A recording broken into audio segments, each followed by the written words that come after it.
DD Productions here, bringing you a simple 12-minute tutorial on how to create a simple text tutorial.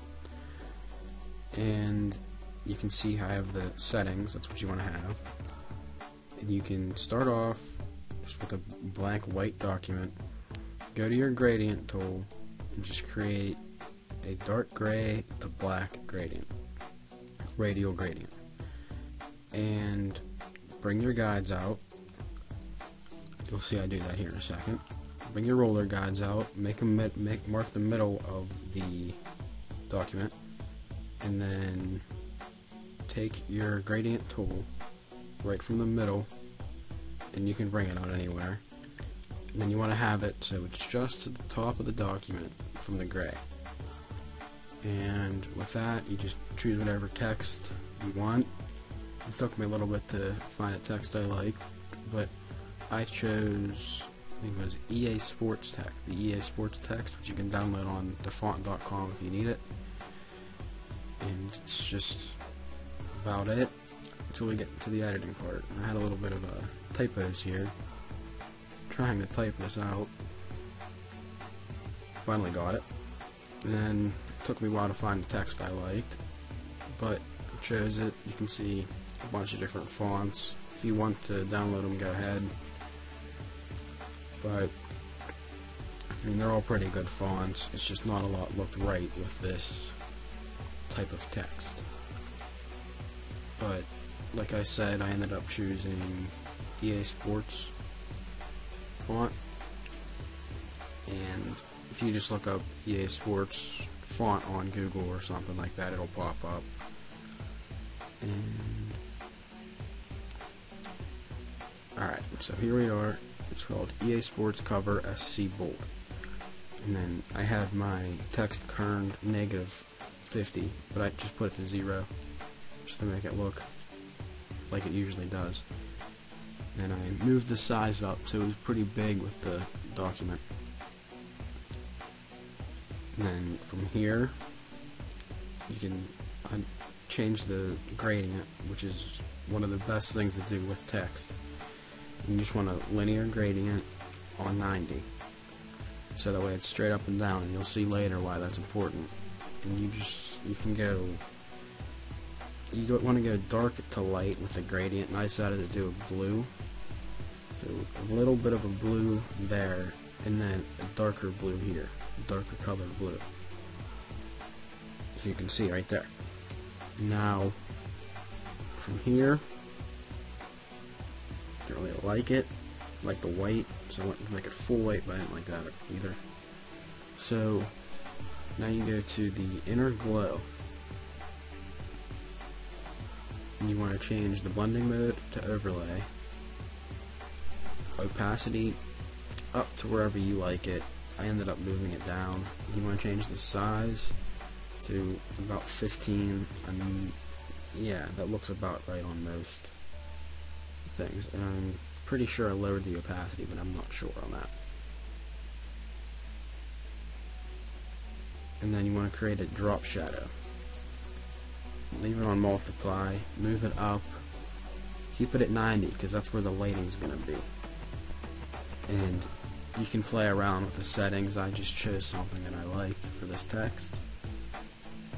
And yeah, that's about it with the editing for text.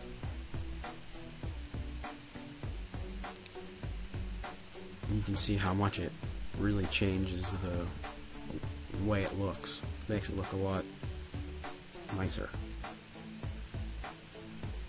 You create a new document over it. Get your brush tool, make it a soft, big brush. I didn't like the way that looked. I kind of sat here and thought for a second what would make it look nicer. And I ended up going with just a bigger brush. And it's somewhere around 1,300 pixels or something. Or, yeah, somewhere around there.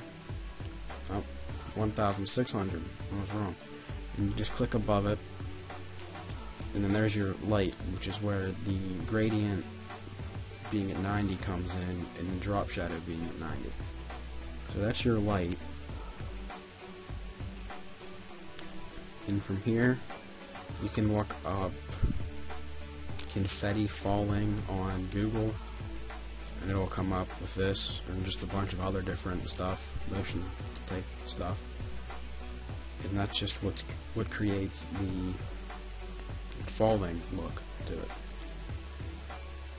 So there's the confetti, and I drug it all on to the document, and you can set it on linear dodge, linear add dodge, something like that, or screen. I chose linear dodge, but you want to make it as big as the document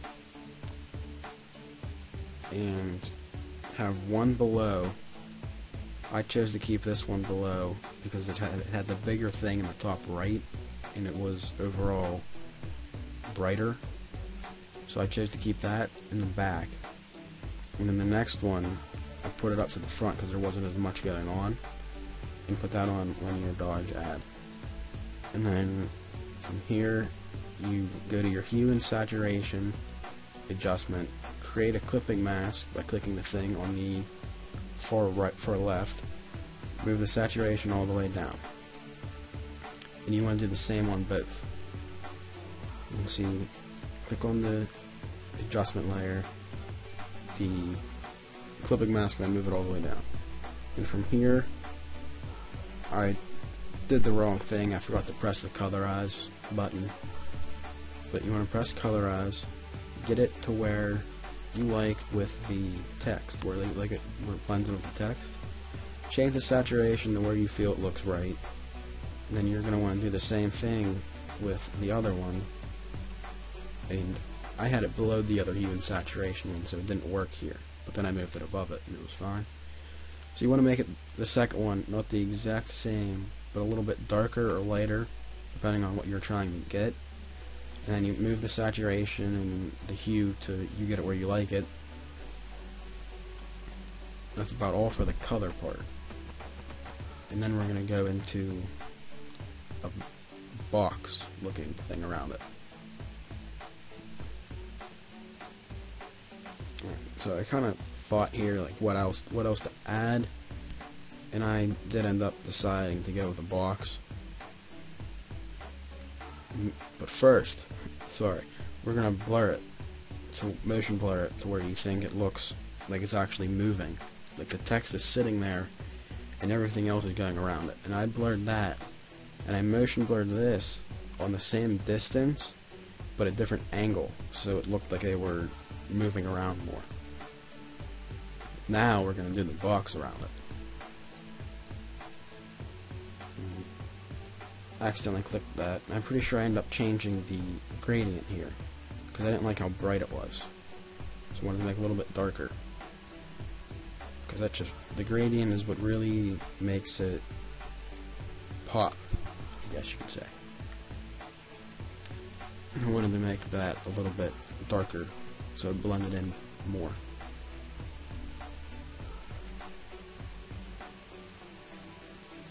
And then gradient map, reverse it if your colors are switched around like mine were, and then make this part a light blue, light baby blue, whatever color you're doing, and then the farthest color, the background color, you want to make it around the same, color scheme, but nearly black. And then once you put it on soft light, you'll see how it really changes it. And then you can play with the opacity on it. And then you get it where you like it. You can see how much it really brings it all together. And then from here, we end up going on to the box that I've been talking about, but haven't gotten to. So you want to go below everything else, right above your background layer, or your gradient layer, and just use the rectangle box tool.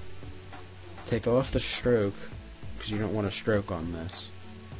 So take that off, and then make this whatever color you want. You can see there's white, there's baby bluish, gray, dark gray, black, like there's many things you can do. I decided to just choose this one, and then from here we rasterize it, because I like to work with everything rasterized besides the text.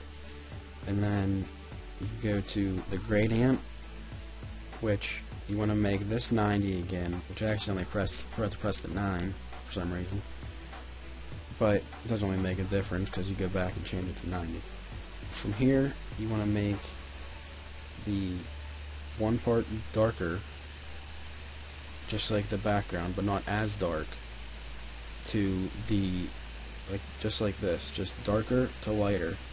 And then you're going to change it, put it on 90, the angle on 90, and then change it to a radial gradient instead of the style, radiant style instead of linear, because you want to have it with the light, to be even with the light. So you move the scale all the way up to get it big, to get the circle bigger, and put it above it. That way it looks like the light is coming down. And that's about it for that. If you don't really like that, you want it to stick out more, you can go to the outer glow, put it on screen, normal, overlay, whatever background you're working with. Move the opacity up, and then the size and color, change all that to whatever you want it to be. But I chose something similar to the blur and the colors, and I moved the opacity up and changed the size. And that's just it. Alright, thank you for watching. I hope you enjoyed, and remember, like, subscribe, and comment.